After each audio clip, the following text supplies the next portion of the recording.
If you're buying sneakers in 2025, I'm telling you, it takes one wrong move and it is over. So let me get you right. Step one I want to say is you always got to go into the plan and you got to know your purpose. And so I want you guys to go ahead and imagine you're buying a $2 sneaker that looks amazing but kills your feet every time you wear them.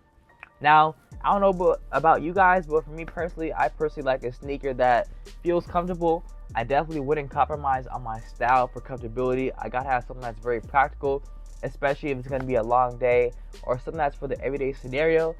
So I definitely want to say a key point is if you are buying for style, comfort, resale, performance, define your goal before going into it. And then lifestyle sneakers, I do want to say, does not equal gym sneakers. You do not want to mix them unless you know for sure that you know the feel of them and you kind of know what to expect.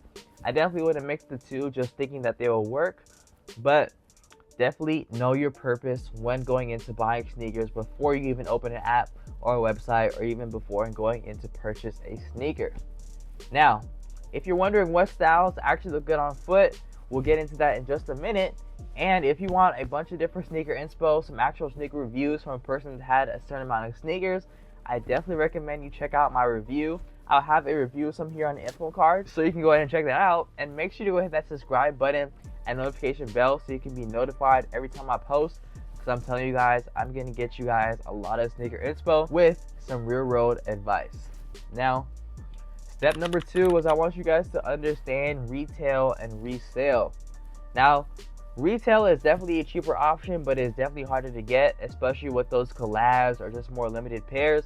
And resale is more access, but you got the inflated price points, like crazy price points. If you check StockX, GOAT, or those other apps, I'm telling you guys, it's going to be a lot harder to find those resale sneakers, especially the limited ones, at a good price.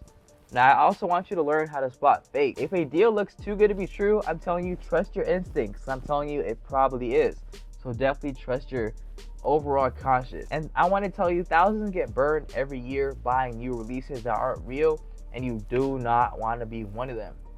So step number 3, you want to have that fit and feel over the hype. I am a big believer in standing on the sneakers that you like and not standing on trends.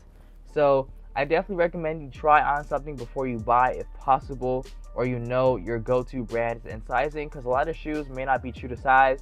And if you don't know what true to size means, that means that let's say you're opposed or you normally get a size 10, another sneaker that may be a Jordan that you're not unfamiliar with may not be a size 10, and you may actually be a size 9 or even 11. So I definitely make sure that you get the sneakers in hand and test them before you actually buy them, or actually make sure you can go ahead and return them and get a refund on the sneakers.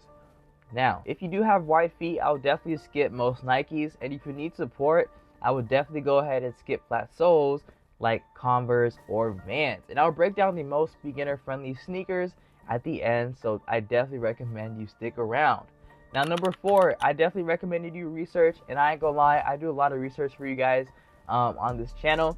So if you guys want me to research any sneakers, get any reviews, go ahead and comment that down below in the comment section. But I definitely recommend you watch reviews, you do read sizing infos, you search on foot pics, check return policies, especially for those resale sites. And I'm not gonna lie, I once ordered a hype pair that I had been chasing, and it turns out it was completely different in person. So that is something I will never be doing again. So that is exactly why I gotta put you guys on game. Now, step number 5, do not fall for the trends. This is kind of one that kind of meshed with number 3. But just because everyone is wearing something, I definitely recommend do not mock them. I recommend you work or you get something that works for you. And definitely go for timeless over trendy if that is your vibe, especially if you're just starting out and if you're a beginner. Now, buying sneakers in 2025 doesn't have to be overwhelming, so I recommend you stick to what fits your style, budget, and feet, and you'll never regret another pickup. Now, hit that like button if it helped, and subscribe button, and also that notification bell if you do want to stay tapped in and 2 steps ahead. Now, if you may be a beginner or you still want to level up your collection just that much more, I have a guide right here you can click, and I'm telling you guys that's going to be the great next step and a good follow-up to this video right here. I'll see you in that one.